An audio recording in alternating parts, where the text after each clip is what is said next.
He is universally worshipped as the godfather of heavy metal keyboards, but Jon Lord actually almost destroyed Deep Purple by forcing them to play alongside a massive classical orchestra.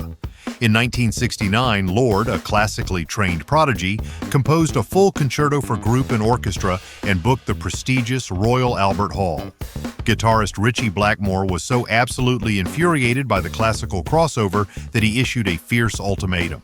They would do the orchestra stunt exactly once, but if their next album wasn't pure, aggressive hard rock, he was quitting. The resulting compromise was the blisteringly heavy Deep Purple in Rock, the album that officially birthed their heavy metal legacy. To compete with Blackmore's absolutely deafening guitar volume on stage, Lord had to completely rewrite the rules of his instrument.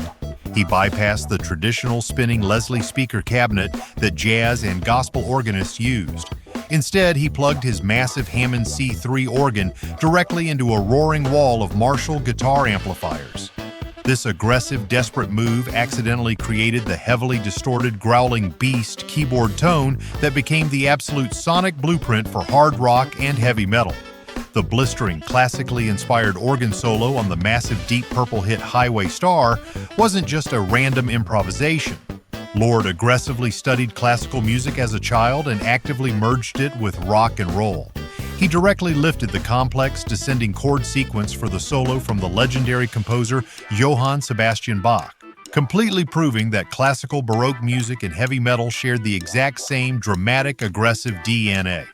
Before Deep Purple took off, Lord survived as a highly sought-after anonymous session musician in London.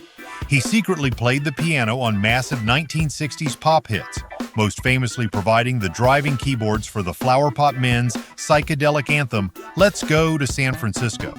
He used the money from these anonymous pop sessions to financially keep Deep Purple afloat during their broke early days. During Deep Purple's chaotic 1991 tour of South America, Lord went to a local bar in Sao Paulo to relax after a show. A massive brawl completely broke out, and a local patron pulled out a gun and held it directly to Lord's head.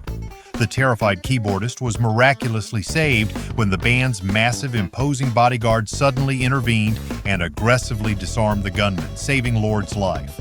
When Lord finally retired from Deep Purple in 2002 after 34 grueling years, he didn't leave with the typical rock star bitterness. He personally handpicked his own successor, veteran keyboardist Don Airey. In a beautiful, highly emotional passing of the torch, Lord actually walked on stage during his final show, played half the set, and then literally handed his keyboard over to Airey in front of a screaming arena, completely blessing the band's future.